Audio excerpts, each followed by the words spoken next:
Dear students, today we are going to learn tools in recombinant DNA technology. The genetic engineering or recombinant DNA technology process are utilizing five tools. Tools means using of the keys in genetic engineering process or recombinant DNA technology process. So these five tools are here. First tool, restriction enzymes. Second tool, polymerase enzymes. Third tool, DNA ligases. Fourth tool, vectors. Fifth tool, host organism. That is competent host organism. First, we are going to discuss about first tool, that is restriction enzymes. Okay, now in the year 1963, these two enzymes are restricted for the growth of bacteriophage in Escherichia coli were isolated by means artificially first constructed recombinant DNA in the Salmonella typhimurium. In the year 1972, Herbert Boyer, Stanley Cohen to be taken a Salmonella typhimurium to be isolated some of the linked genes encoded antibiotic resistance. So these antibiotic resistance genes to be transferred to Escherichia coli bacteria of plasmid. In those of Escherichia coli bacteria plasmid and antibiotic resistance gene of Salmonella typhimurium, both two organisms are piece of DNAs to be linked and together within the form of one recombinant DNA. This is a first artificial constructed recombinant DNA observed by Herbert Boyer and Stanley Cohen in the year 1972 to be Salmonella typhimurium. The attachment between Salmonella typhimurium bacteria and Escherichia coli bacteria. One bacteria is harmful, another bacteria is useful. The harmful bacteria, that is named Salmonella typhimurium bacteria, which causes typhoid diseases in human beings. Another useful bacteria, that is Escherichia coli bacteria. This Escherichia coli bacteria are also very useful to be inhibited for common intestine in human beings. So these two bacteria are correlated within the development of new combinations of DNA. This DNA to be appeared circular, autonomously replicated. That is known as recombinant DNA. Okay, now, however, in the year 1963, Herbert Boyer and Stanley Cohen, again these two enzymes for restricted in the growth of bacteriophage in E. coli. So this bacteriophage to be dissolved one viral enzyme. This viral enzyme are transferred into the Escherichia coli bacteria cell. So in this time, the viral DNA are having methyl groups and also some availability cut off DNA pieces. That is, one of these added methyl groups to DNA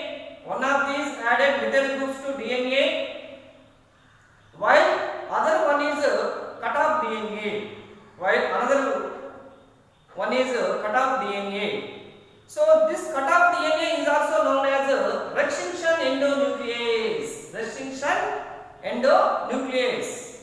Okay, now the bacteriophage is attached to the Escherichia coli bacteria. Then after the bacteriophage to be release of one viral DNA. This viral DNA to be linked in Escherichia coli bacteria DNA.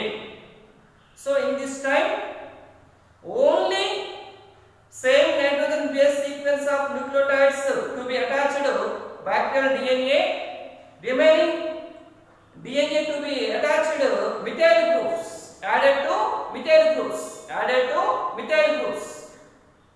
Only six nitrogen base pairs of sequence to be insert of the bacterial DNA, remaining another DNA to be added methyl groups of bacterial DNA. This is one combination. Okay, now so here restriction enzymes belong to a large class of enzymes. This large class of enzymes are known as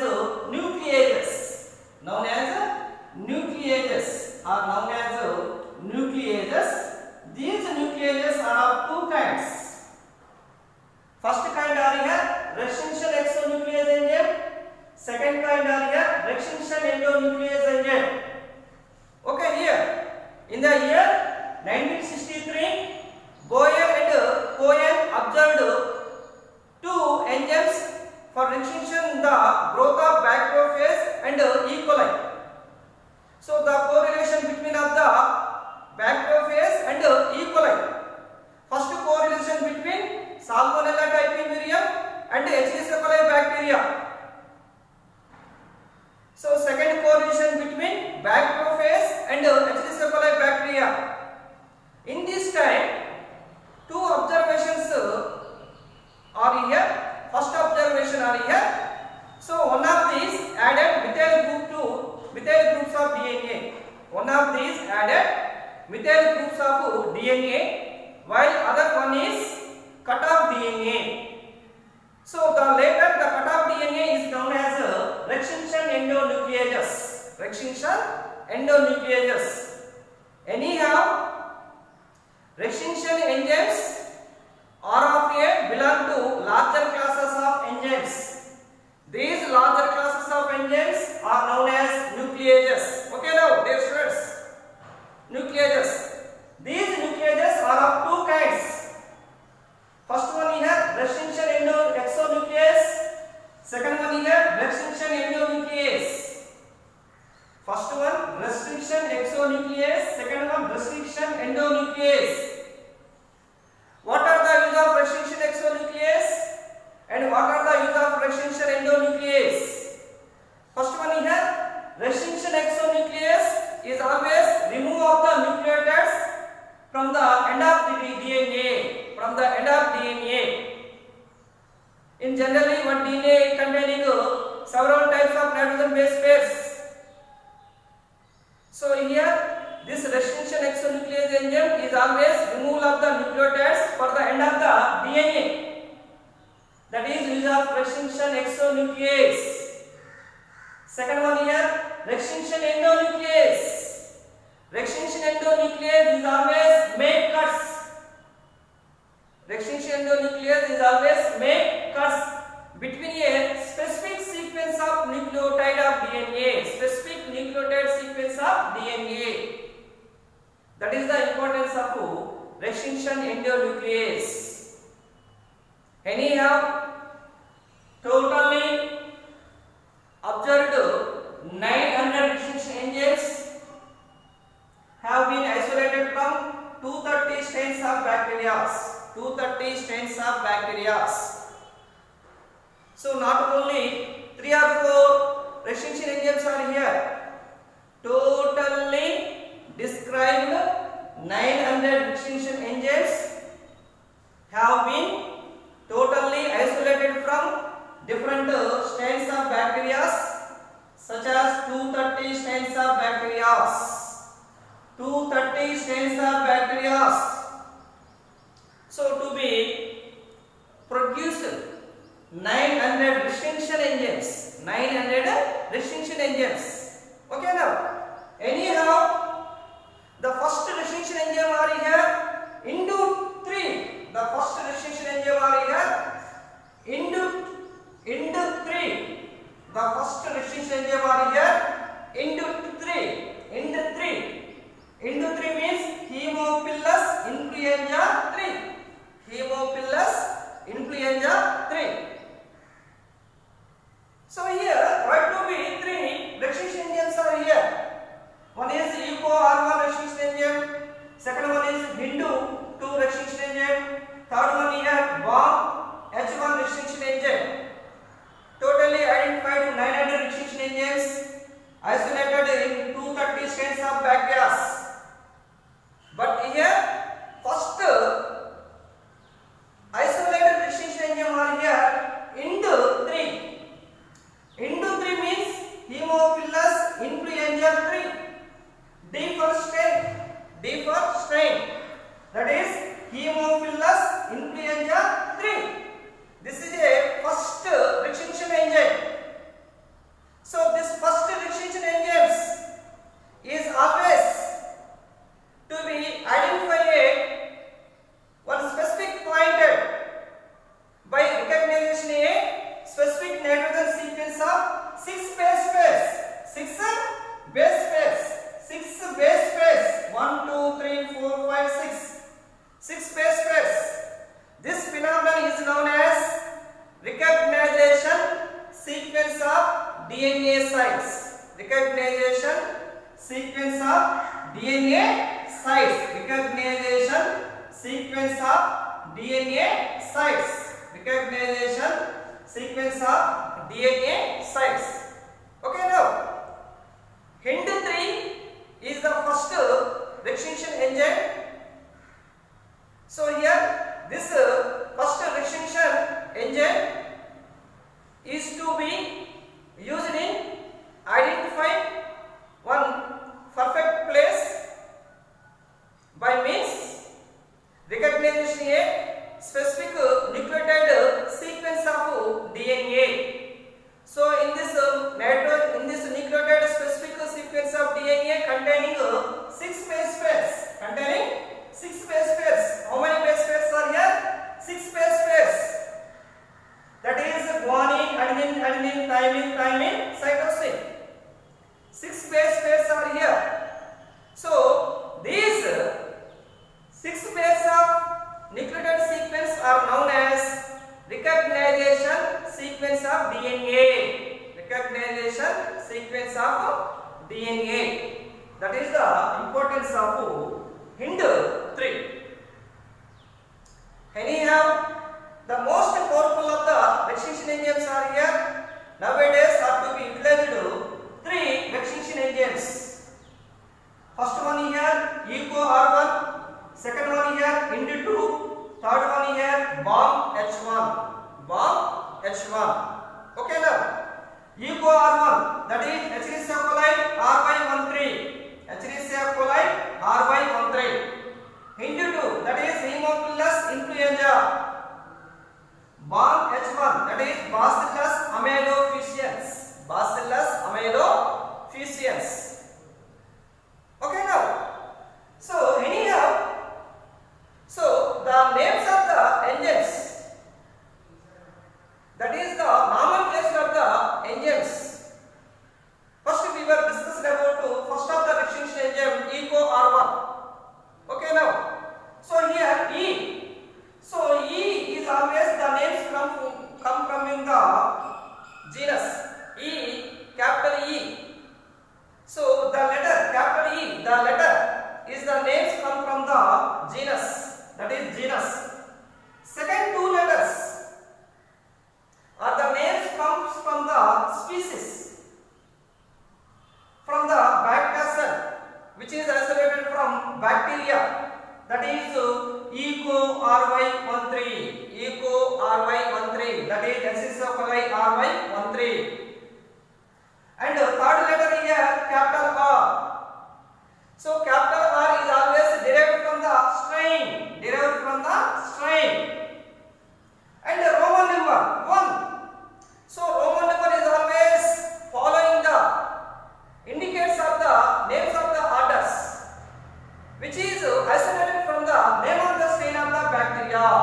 of the strain of the bacteria. This is a naming of the enzymes. This is a naming of the enzymes or nomenclature of the restriction endonuclease enzymes. Okay now. One restriction endonuclease enzyme are here, that is EcoR1. So first letter capital E. So here the letter in the names come from the genus. Second letter CO. Second the two letters names come from the species. Third letter capital R is always derived from the strain. In which strain? Fourth letter Roman number 1. So this Roman numbers is always indicate the names of the order by means which is obtained from the names of the strains of the bacteria. Names of the strains of the bacteria. That is the importance of EcoR1. EcoR1. Okay now. Anyhow, the 6 nitrogen base pairs of sequence is always recognized a one polychromic nucleotide sequence of DNA. One polychromic sequence of DNA. What is the meaning of polychromic sequence? So, the DNA containing both strands, that is double strand of DNA helix. This double strand of DNA helix to be containing so a group of letters in the form of same words. A group of letters in the form of same words. When read both forward and backward is the same. That is known as palindromic sequence. Palindromic sequence means palindromes are group of letters which in the form of same words, for the reading in both forward and backward directions. The best examples are here Malayalam. So to be understand is clearly one English word, that is Malayalam. The spelling MALAYALAM, Malayalam. So is also forward and backward again MALAYALAM is the similar same words. Total how many words are here? 1, 2, 3, 4, 5, 6, 7, 8, 9. Malayalam, the spelling are here MALAYALAM. One polychromic sequence, the best examples are here Malayalam. Forward are here MALAYALAM and backward are here again MALAYALAM. With other here Y. Both are Mala. That is Malayalam. So in there, one specific nitrogen sequence of 6 base pairs of DNA double helix. That is 6 nitrogen base pairs are here. That is guanine, adenine, thymine, cytosine. In generally, double strand of DNA molecule consisting of 3 components. Okay now, first one here nitrogen bases, second one here phosphate group, third one here ribose sugar. But first one here nitrogen bases are here 2 types, purines and pyrimidines. Purines are here adenine, guanine. Adenine for A, guanine for G. Pyrimidines are here thymine, cytosine. So thymine for T, capital T, cytosine for capital C. These are the symbols are here. But according to Erwin Chargaff, so first purine is always opposite to first pyrimidine. Second purine is always opposite to second pyrimidine. In this time, adenine is always opposite to thymine. Guanine is always opposite to cytosine. This is the one combinations. So here let us write now. So this is a 5 prime, this is a 3 prime, and this is a 3 prime, this is a 5 prime. This is a double stranded DNA molecule. One strand containing 6 nitrogen base pairs. Another strand, that is complementary strand containing is also 6 nitrogen base pairs are here. That is guanine, adenine, thymine, cytosine. So the 3' and 5' to be opposite complementary strand. So guanine is so cytosine, adenine is so thymine, thymine is also opposite adenine, thymine is also opposite adenine, cytosine is also opposite guanine. Anyhow, the extinction endonuclease enzyme is always cut the DNA molecule only between of the guanine and adenine. Guanine and adenine. This is very important. Extinction endonuclease enzyme is always cut off a DNA molecule within the 6 base pairs between of the guanine and adenine. Guanine and adenine. Guanine and adenine. This is a symbol of extinction endonuclease enzyme. This extinction endonuclease enzyme to be cut between of the guanine and adenine. So in this time to be separated shorter strands and larger strands. First strand are here 5', 3'. This is one shorter strand only guanine containing shorter strand containing only guanine. Another larger strand containing adenine, thymine, cytosine. And complementary strand and another strand 3'. So first strand 3' is also consists of 2 parts. So first strand consists of 2 parts, second strand consists of 2 parts, that is 5', 3', second one 3', 5'. So 5', 3', first one is here shorter strand, and again 5', 3', and again larger strand. Next comes 3', 5'. First came from larger strand, 3', 5'. Second came from shorter strand.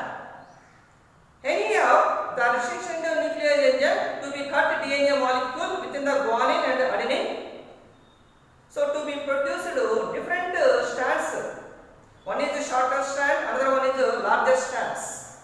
So these strands are known as sticky ends or sticky blends. Sticky ends or sticky blends. These sticky ends and these sticky blends are piece of DNA molecules to be utilized in recombinant DNA process. Recombinant DNA process. This is the one importance of palindromic sequence. Another importance are here sometimes. So the strand are here cytosine, guanine. So in this time the extinction endonuclease enzyme to be cut between of the cytosine and the guanine to be appeared two single size of the strands. To be appeared two single size of the strands. That is CCCC. That is GGGG. 3 cytosine base pairs are here. 3 guanine base pairs are here. Both 2 strands are here similar in size. These ends are known as blunt ends. These ends are known as here blunt ends. Blunt ends. This is the importance of extinction endonuclease enzyme. This is the importance of extinction endonuclease enzyme. Totally overview of the extinction enzymes. Anyhow, extinction endonuclease enzyme are used for biotechnology to be form of recombinant DNA molecules. That is the importance of extinction endonuclease enzyme. So in generally, extinction endonuclease enzyme are also known as molecular scissors. Why? Because this extinction endonuclease enzyme is always recognize a specific nitrogen sequence of 6 base pairs. That is also known as molecular scissors.